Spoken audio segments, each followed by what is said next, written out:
আসসালামু আলাইকুম, আশা করি আপনারা সকলেই ভালো আছেন।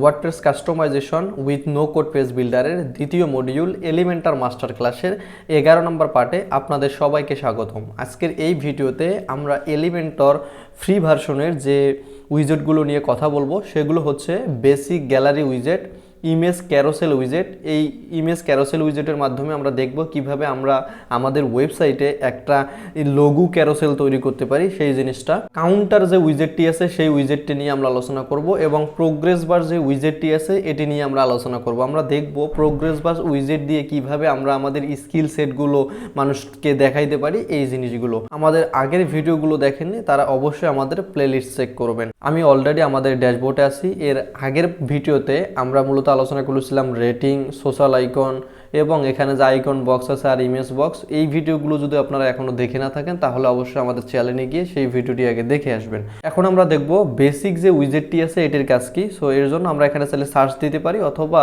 এখান থেকে প্রো ভার্সনটা বন্ধ করে আমরা যদি এই জেনারেল এখানে দেখি তাহলে আমরা এখানে পাবো এই যে বেসিক যে গ্যালারি এটা। সো এটাকে আমি এনে এখানে ছেড়ে দিলাম। সো গ্যালারি দেখার জন্য এখানে আমাদেরকে কিছু ইমেজ আগে অ্যাড করে দিতে হবে, যেহেতু এখানে আমরা গ্যালারি রাখতে চাচ্ছি। সো ফার্স্ট অফ অল আমি এই অ্যাড ইমেজে ক্লিক করে কিছু ইমেজ অ্যাড করে দিব। সো আমি অলরেডি কিছু ইমেজ সিলেক্ট করে রেখেছি আমার ক্লায়েন্টের। সো সেগুলো আমি এখানে অ্যাড করে দিলাম।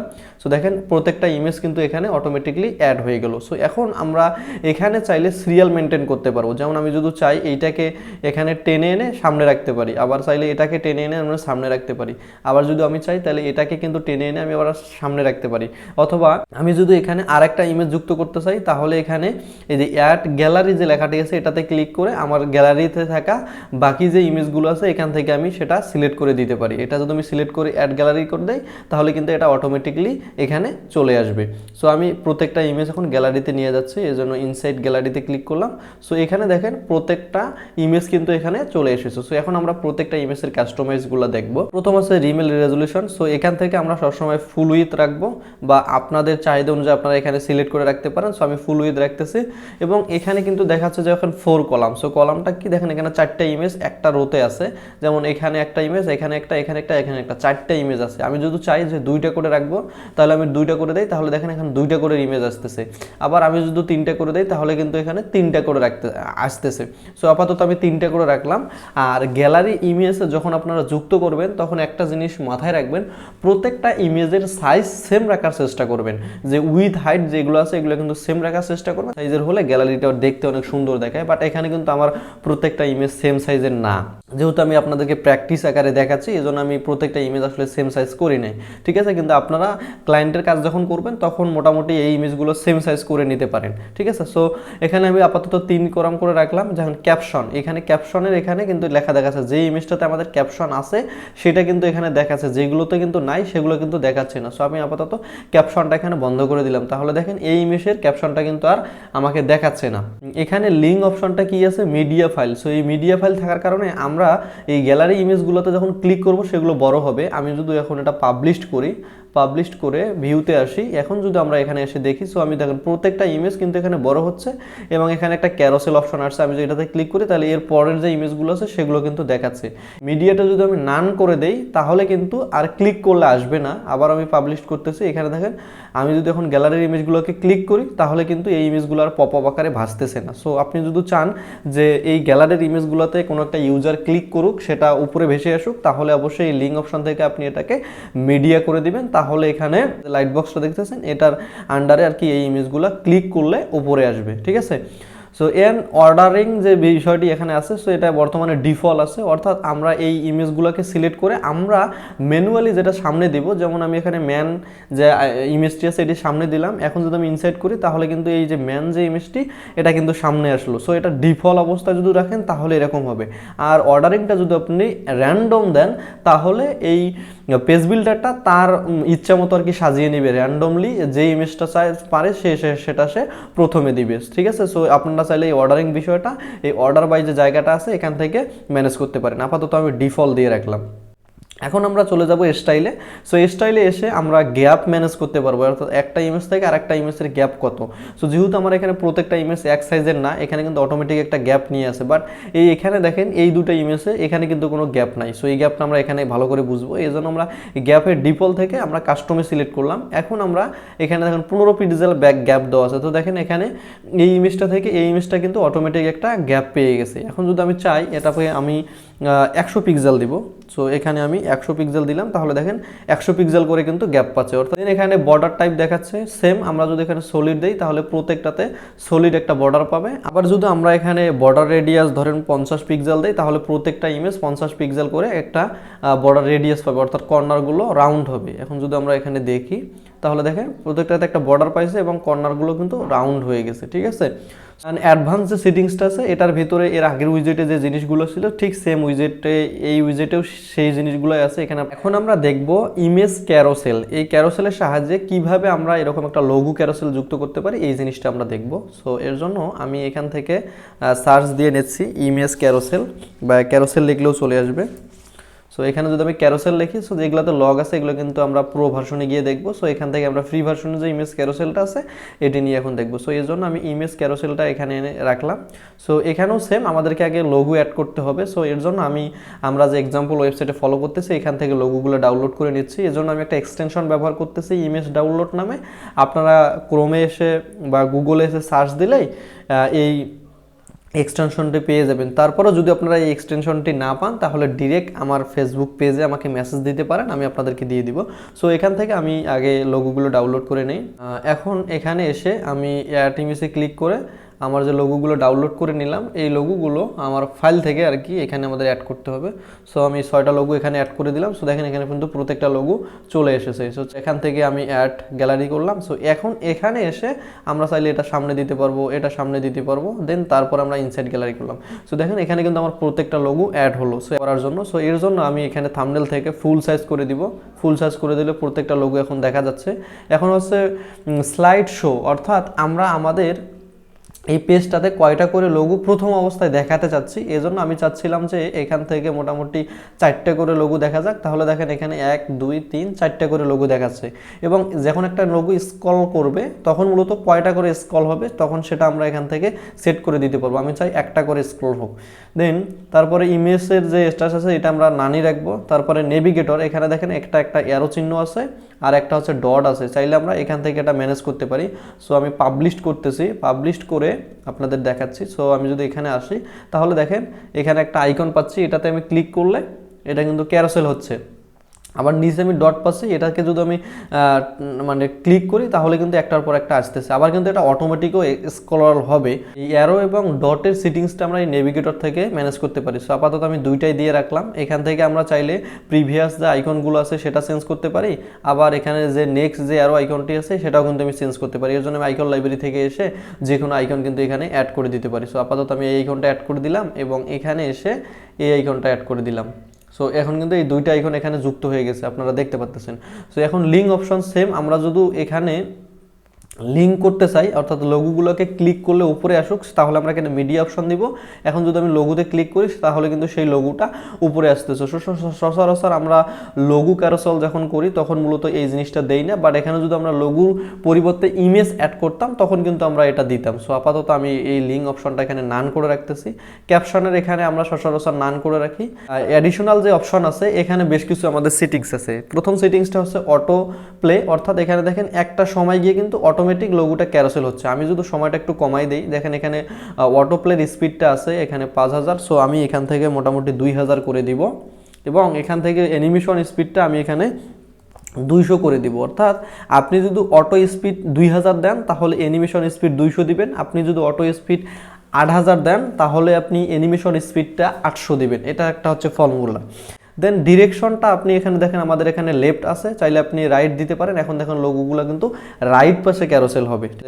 এখানে কি হচ্ছে দেখেন রাইট পাশে কিন্তু লোগোগুলো যাচ্ছে এবং ঠিক 2000 মিলিসেকেন্ড পর কিন্তু এটি ক্যারোসেল হচ্ছে আপনা আপনি। দেখেন আমি মাউস কিন্তু নাড়াচ্ছি না, এটা কিন্তু আপনা আপনি ক্যারোসেল হচ্ছে। এখন হয়তো আপনারা বুঝতে পেরেছেন যে অটো প্লের কাজটা কি। এখন আপনারা যদি এখানে হবার যে অপশনটি আছে এটা যদি আমি কেউ এখানে হবার করে লোগোগুলোর ওপর, তাহলে কিন্তু ক্যারাসেল হবে না। যদি আপনারা এটা চান তাহলে এটা ইয়েস করে দিবেন। যে এখানে যদি কেউ মাউস নিয়ে যায়, এটা যদি পজ হয়ে যায়, তাহলে সেটা যদি চান সেটা আপনারা এখান থেকে ইয়েস করে দিবেন। সো আপনারা একটা একটা করে ইয়েস নো করে পাবলিশ করে চেক করে দেখবেন যে আসলে কোনটার কাজ কি। যদি লেজি লোড দেন তাহলে এই ইমেজটা একটু লোড নিয়ে তারপর এই লোগোগুলো শো করবে। সো এখন আমরা স্টাইলে যাচ্ছি। স্টাইলে এসে আমরা যে অ্যারোটা আছে সেই অ্যারোর এখানে সাইজটা বড় করতে পারি। যেমন আমি অ্যারো সাইজটা বড় করে দিলাম, অ্যারো সাইজের কালারটা রেড করে দিলাম, ধরেন এখানে আমি রেড কালার দিলাম এবং সাইজটা আরেকটু ছোটো করে দিলাম। দেন তারপরে এটা ইনসাইডে থাকবে, অর্থাৎ যে আমাদের যে পজিশনটা আছে পজিশনটা ইনসাইডে থাকবে না আউটসাইডে, এটা আপনারা এখান থেকে সিলেক্ট করে দিতে পারেন। সো আমি ইনসাইডে রাখলাম, রাখার পরে ডটের যে স্পেস, অর্থাৎ একটা ডট থাকে আর একটা ডটের স্পেস কত সেটা আমরা এখান থেকে চাইলে সিলেক্ট করে দিতে পারি। আমি 10 পিক্সেল করে দিলাম এবং এটার সাইজ আমি মোটামুটি ধরেন যে 25 পিক্সেল দিলাম, তাহলে এই ডটগুলো কিন্তু বড় হয়ে গেল। সো আমি এখান থেকে 20 পিক্সেল রাখতেছি, তাহলে এই ডটগুলো এরকম হলো। এখন চাইলে আমরা এই ডটের কালার চেঞ্জ করতে পারি। আমি এখানে রেড কালার দিলাম। সো এখন এখানে কিন্তু এই ডটের কালারগুলো রেড হয়ে যাবে এবং অ্যাক্টিভ যে কালারটা সেটা কিন্তু ব্ল্যাক থাকতেছে, চাইলে আমরা সেটাও কিন্তু এখান থেকে চেঞ্জ করতে পারি। যদি আমি গ্রিন দেই তাহলে কিন্তু অ্যাক্টিভ কালারটা এখানে গ্রিন হবে, ঠিক আছে। যখন আমি সেভ করি এখানে আসি, তাহলে আপনারা মোটামুটি দেখতে পারবেন যে ইয়েলোর কালারটা আমাদের চেঞ্জ হয়ে গেছে, আবার এখানে যে ডটের কালারটা আছে সেটাও কিন্তু চেঞ্জ হয়ে গেছে। এখন এখানে এসে আমরা যে লোগোর সাইজটা আছে সেটা কিন্তু আমরা এখানে ম্যানেজ করতে পারি। সো এখন সেম আমরা এই একটা লোগো থেকে আরেকটা লোগোর স্পেস কতটা রাখবো, এই জন্য কাস্টম সিলেক্ট করলাম। কাস্টম সিলেক্ট করে আমরা এখান থেকে স্পেস ঠিক করে দিতে পারি। দেন তারপরে এখান থেকে আমরা চাইলে প্রত্যেকটা লোগো সেন্টার করে দিতে পারি এবং এখানে চাইলে আমরা প্রত্যেকটা লোগো রেডিয়াস দিতে পারি। সো আমরা সাধারণত এটা দেই না, সো এটা আমি অফ করে রাখলাম। এবং অ্যাডভান্সে যে সেটিংসগুলো আছে এগুলো মোটামুটি সেম। সো এখন আশা করি আপনারা মোটামুটি ভালোভাবে বুঝতে পেরেছেন কিভাবে একটি ইমেজ ক্যারোসেল তৈরি করতে হয়। এখন আমরা দেখব কাউন্টার যে উইজেটটি আছে এটার কাজ কি। এই জন্য আমি কাউন্টার লিখে সার্চ দিচ্ছি। সো এখানে কিন্তু কাউন্টার উইজেটটি চলে এসেছে। সো কাউন্টার উইজেট দেখে আপনারা বুঝতে পারতেছেন যে কাউন্ট হবে। যা পেজটা একটু রিলোড দেয় তাহলে এখানে দেখেন এই লেখাগুলো কিন্তু কাউন্টিং হচ্ছে, ঠিক আছে। সো এই কাউন্টিং সিস্টেমটি তৈরি করার জন্য মূলত আমাদেরকে এই যে কাউন্টিং উইজেটটি আছে এটি ব্যবহার করতে হয়। সো আমি এটার মতো একটা তৈরি করার ট্রাই করি। সো আমি এই লেখাটা কপি করে নিচ্ছি এবং এখানে 150 লেখা আছে এবং সামনে একটা প্লাস সাইন আছে, পিছনে একটা পার্সেন্টেজ আছে। সো আমরা এখানে অ্যাড করতে পারবো। সো এই যে লেখাটা আমি এখান থেকে নিচে দিচ্ছি এবং এখানে আমি নাম্বারটা রাখতেছি 150 এবং প্রিফিক্স। সো এখানে যদি আমি প্লাস চিহ্ন দেই তাহলে সামনে প্লাসটা চলে আসলো এবং সাফিক্স আমি যদি পরে যদি আমি পার্সেন্টেজটা দিই তাহলে কিন্তু এখানে পার্সেন্টেজটা চলে আসলো, ঠিক আছে। সো মোটামুটি আমরা কিন্তু এটার মতো তৈরি করে ফেলছি, ঠিক আছে। এই যে এটার মতো কিন্তু আমরা তৈরি করে ফেলছি। সো এখন আমরা দেখবো বাকি সেটিংসগুলো। সো এর জন্য আপনারা স্টার্টিং নাম্বার এখানে কিন্তু আমাদের 0 থেকে শুরু হচ্ছে। আমি যদি এখানে 50 দিই তাহলে কিন্তু এখানে 50 থেকে গণনা শুরু হবে, অর্থাৎ আপনি কোন জায়গা থেকে গণনা শুরু করতে চাচ্ছেন সেটা আপনারা এখানে সিলেক্ট করতে পারেন। তো সবসময় এটা আসলে শূন্যই থাকে। সেখানে আমি শূন্য রাখলাম। এখানে তো আমরা প্রিফিক্স যুক্ত করে দিয়েছি, সাফিক্স যুক্ত করে দিয়েছি। সো আপনি যদি সামনে এবং পিছনে কোনো কিছু যুক্ত করতে চান তাহলে আপনারা এখান থেকে সেটা যুক্ত করে দিতে পারেন। এবং যে এখানে যে অ্যানিমেশনটা হচ্ছে এটা যদি আপনারা বাড়াতে চান তাহলে এখানে দেখেন 2000 মিলি সেকেন্ড আছে। আমি যদি এখান থেকে এটা ধরেন যে 5000 মিলি সেকেন্ড দেই তাহলে দেখেন আস্তে আস্তে বাড়তেছে। আবার আমি যদি এটার অ্যানিমেশনটা কমাতে চাই তাহলে আমি এখানে যদি 1000 মিলি সেকেন্ড দিই দেখেন তাড়াতাড়ি কিন্তু বাড়তেছে। সো আপনারা অ্যানিমেশনটা এখান থেকে ম্যানেজ করতে পারেন। সো আপাতত আমি 3000 মিলি সেকেন্ড এখানে দিয়ে রাখলাম। এখানে 1000-এর যখন বেশি যাবে তখন যে 1000-এর একটা পার্সেন্টেজ আছে বা একটা যে নাম্বার আছে বা একটা কমা আছে এটা চাইলে আমরা চেঞ্জ করতে পারি। সো আপাতত এখানে আমি 150 থেকে এখানে আমি 1500 অ্যাড করে দিলাম। তাহলে এখানে দেখেন যখন 1000 হচ্ছে তখন কিন্তু এখানে একটা কমা চলে যাচ্ছে। সো এই কমাটা চাইলে আপনারা এই সেপারেট অপশনটা থেকে এখানে চেঞ্জ করতে পারেন। যদি আমি ডট দিই তাহলে দেখুন এখন কিন্তু 1000-এর পরে একটা ডট চিহ্ন চলে আসবে। আবার যদি আমি এখানে স্পেস দিই তাহলে কিন্তু এখানে 1000-এর পরে এখানে একটা স্পেস চলে আসবে। সো এই যে স্পেস ডট এই জিনিসটা চাইলে আপনারা এই 1000-এর পরে কোন চিহ্নটা আপনারা দিতে চাচ্ছেন এটা চাইলে আপনারা এই স্পেসের জায়গা থেকে ম্যানেজ করতে পারেন। সেম এখানে যে লেখাটা আমি নিচে দিছি সেটা আপনারা এখান থেকে ম্যানেজ করতে পারেন এবং এটার HTML ট্যাগটা কী হবে সেটা আপনারা এখান থেকে ম্যানেজ করতে পারেন। এখন আমরা দেখব যে স্টাইলে এসে এর বেশ কিছু সেটিং আছে। আমরা চাইলে যে টাইটেলের যে পজিশনটা আছে অর্থাৎ নিচের যে লেখাটা এটা আমরা সামনে রাখতে পারি, মানে সবার উপরে রাখতে পারি, শেষে রাখতে পারি, স্টার্টে রাখতে পারি এবং ইন্টে রাখতে পারি। সো এই জিনিসগুলো এখান থেকে আপনারা ম্যানেজ করতে পারেন। সো আমি আপাতত এরকম করে রাখতেছি। দেন এখানে যে টাইটেলের যে পজিশনটা আছে আমরা এটা স্টার্টে রাখতে পারি, মাঝখানে রাখতে পারি, আবার সবার শেষেও রাখতে পারি। সো এখান থেকে আপনারা এই জিনিসটা ম্যানেজ করতে পারেন এবং এখানে টাইটেলের থেকে যে আমাদের নাম্বারটা আছে এটার গ্যাপটা আমরা চাইলে এখান থেকে কিন্তু ম্যানেজ করতে পারি। সো আমি আপাতত এরকম গ্যাপ রাখলাম। এখানে গ্যাপ দেই, তাহলে এই যে প্রিফিক্স এবং সাফিক্সে অর্থাৎ সামনে এবং পিছনে যে চিহ্নগুলো আমরা যুক্ত করেছিলাম এগুলোর গ্যাপ কিন্তু আমরা এখান থেকে খুব সহজে ম্যানেজ করতে পারবো। চাইলে আবার আমরা এটা সেন্টারে দিতে পারি, আবার এখানে আমরা সেন্টারে রাখতে পারি, এটা আমরা সবার শেষে রাখতে পারি, আবার সবার সামনে রাখতে পারি। সো আমি আপাতত সেন্টারে রাখতেছি। দেন এই কাউন্টিং সিস্টেমটা থেকে এই জিনিসগুলো করতে পারবেন। নাম্বারিং সিস্টেমে এসে আপনারা মূলত যেটা করতে পারবেন সেটা হচ্ছে কালার পরিবর্তন। যেমন নাম্বার যে আমরা এখানে যে 1500 দিছি, এই নাম্বারটা যদি কালার পরিবর্তন করতে চাই তাহলে এখান থেকে আমরা একটা কালার সিলেক্ট করে দিব, তাহলে দেখেন যে অটোমেটিকলি কিন্তু সেই কালারটা এখানে চেঞ্জ হয়ে যাচ্ছে। দেন এখান থেকে যদি আপনি সাইজ ছোট বড় করতে চান তাহলে ঠিক টাইপোগ্রাফিতে ক্লিক করে এখানে আমি সাইজ দিতে পারেন। সো আপাতত আমি 40 দিলাম, এটি ছোট হয়ে যাচ্ছে। আপাতত আমি এখান থেকে 80 সাইজ দিলাম, তাহলে দেখেন এটি বড় হয়ে যাচ্ছে। অর্থাৎ টাইপোগ্রাফিতে বা ফন্ট রিলেটেড যে জিনিসগুলো আছে তা সেগুলো কিন্তু আপনারা এখান থেকে করতে পারবেন। আবার যদি টাইটেলের যে লেখার কালারটি আছে এটি পরিবর্তন করতে চান তাহলে আপনারা এখান থেকে এটি করতে পারেন। সো আপাতত আমি এখানে রেড দিয়ে রাখতে, এখানে টাইপোগ্রাফির ভিতরে আমরা ফন্ট সাইজটা এখান থেকে ছোট বড় করতে পারি। সো এই জিনিসগুলো কিন্তু আপনারা এখান থেকে করতে পারবেন। আর অ্যাডভান্সে তো সেম আগের জিনিসগুলোর মতোই আছে। সো আশা করি আপনারা বুঝতে পেরেছেন এই কাউন্টার উইজেটটি কিভাবে কাজ করে। এখন আমরা একটা মোস্ট ইম্পর্টেন্ট জিনিস দেখব, সেটা মূলত হচ্ছে প্রোগ্রেস বার। সো এই প্রোগ্রেস বার দিয়ে আমরা আমাদের পোর্টফোলিও ওয়েবসাইটে কিন্তু আমাদের স্কিল কত দূর আছে সেই জিনিসটা আমরা মানুষকে দেখাতে পারি। সো এর জন্য আমি এখানে প্রোগ্রেস বার লিখে সার্চ দিচ্ছি। এখানে আমি লিখছি অলরেডি, কিন্তু এখানে প্রোগ্রেস বার চলে এসেছে। সো এটি এনে আমি নিচে ছেড়ে দিচ্ছি। সো এখন দেখেন এখানে কিন্তু এটি চলে এসেছে। যেমন ওয়েব ডিজাইনে একজন মানুষের 50% স্কিল আছে। সো এটা আমরা এখান থেকে আরও চেঞ্জ করতে পারবো। আমরা চাইলে টাইটেল, এখানে যে মাই স্কিল আছে এই টাইটেলটা এখান থেকে আপনারা দিতে পারেন। আবার এখানে যে ইনার টেক্সট আছে অর্থাৎ এই যে ভিতরে যে ওয়েব ডিজাইন লেখাটা আছে এটা যদি আপনারা চেঞ্জ করতে চান তাহলে এখান থেকে দেখতে পারেন। সো আপাতত আমি এটা বাদ দিয়ে এখানে ওয়ার্ডপ্রেস দিচ্ছি। এখানে আমি ওয়ার্ডপ্রেস দিচ্ছি, তাহলে দেখেন ভিতরে লেখাটা কিন্তু চেঞ্জ হয়ে গেল।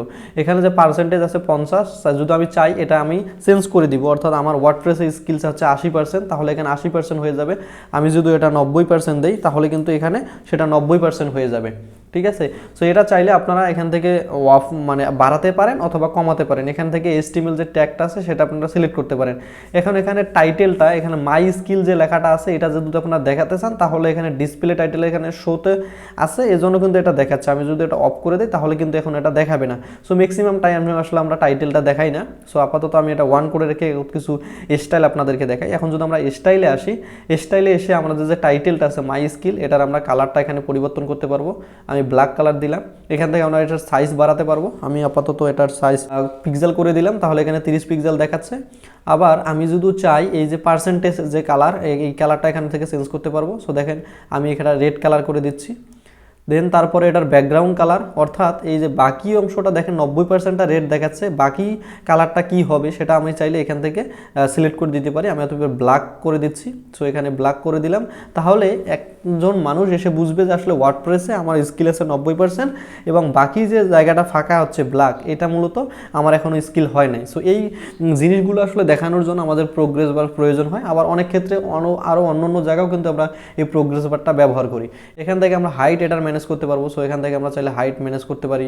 এখান থেকে আমরা এটা রেডিয়াস হবে কিনা, যে বর্ডার রেডিয়াস চাই তাহলে আমরা এইভাবে করে দিতে পারি। সো এই বর্ডার রেডিয়াস দিলে জিনিসটা আসলে ভালো দেখায়। সো আমি এটা রাখলাম। দেন এর ভিতরে যে টেক্সটটা আছে চাইলে আমরা এটার কালারটা এখান থেকে পরিবর্তন করতে পারি। সো আমি হোয়াইট কালার দিতেছি এবং এটার যে ফন্ট সাইজ আছে তাইলে আমরা এখান থেকে বাড়াতে পারি।